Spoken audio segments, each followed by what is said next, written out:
గతేడాది వంట నూనె ధరలు భారీగా పెరిగాయి. అవి తగ్గుముఖం పట్టిన సమయంలో టొమాటో ధరలు జనాలను బెంబేలెత్తించాయి. కిలో 250కి చేరిన సందర్భాలు కూడా ఉన్నాయి. పెరిగిన ధరలు రైతులకు మాత్రం మంచి లాభాలను తెచ్చిపెట్టాయి. 2-3 నెలల పాటు ధరలు కొనసాగటంతో కొందరు కోటీశ్వరులయ్యారు. అప్పుల ఊబిలో నుంచి బయటపడ్డారు.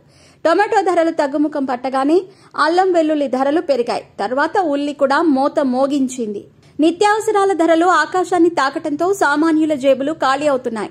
కొద్ది నెలల కిందట కొండెక్కి ఉల్లి టమాటా ధరలు దిగి వచ్చాయి. అయితే ప్రస్తుతం వెల్లుల్లి మాత్రం జనాలకు చుక్కలు చూపిస్తోంది. నిత్యం వంటల్లో అల్లం వెల్లుల్లి తప్పనిసరి, లేదంటే ఆ కూర రుచిగా ఉండదు. కానీ ప్రస్తుతం వెల్లుల్లి కిలో 500 రూపాయల పైన మాటే పలుకుతోంది. దీంతో వంటగది నుంచి వెల్లుల్లి మాయమయ్యే పరిస్థితి నెలకొంది.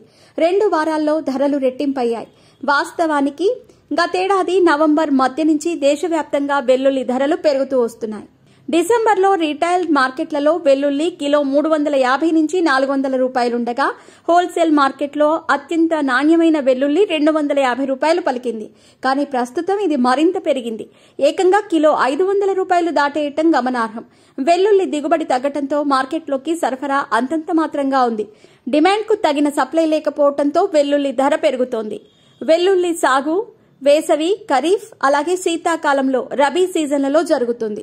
వర్షాభావ పరిస్థితుల కారణంగా కర్ణాటక, మధ్యప్రదేశ్, మహారాష్ట్ర, ఉత్తర బెంగాల్లోని కొన్ని ప్రాంతాల్లో జూలైలో వేసిన వేసవి పంట దెబ్బతిందని వ్యాపారులు తెలిపారు. భారత్లోని మొత్తం వెల్లుల్లి ఉత్పత్తిలో దాదాపు 40% మహారాష్ట్రదే. పాత స్టాక్ అందుబాటులో ఉండగా కొత్త పంట కోసం 2 నెలలు నిరీక్షణ తప్పదు. మా వంటలలో చాలా వరకు వెల్లుల్లి ప్రధాన పదార్థం కాబట్టి మేం కష్టపడుతున్నాం. అయినప్పటికీ రెస్టారెంట్లు, హోటళ్లలో మా క్లయింట్లకు విధేయంగా ఉండాలి. ముడి పదార్థాల హెచ్చుతగ్గులతో ధరలను పెంచలేం. కాబట్టి లసూని కబాబ్, ఇతర వంటకాల తయారీలో మా లాభాలను వదులుకుంటున్నాం. ధరలు తగ్గకపోతే మేము రేట్లను సవరించాల్సి ఉంటుందని ఓ రెస్టారెంట్ యజమాని వ్యాఖ్యానించాడు. ప్రతికూల వాతావరణ పరిస్థితుల కారణంగా దేశవ్యాప్తంగా వెల్లుల్లి దిగుబడి తగ్గింది. అకాల వర్షాలు చాలా చోట్ల పంటలను నష్టం చేశాయి. చాలా ప్రాంతాల్లో మిచాంగ్ తుఫాన్ కూడా వెల్లుల్లి దిగుబడిపై ప్రభావం చూపించింది.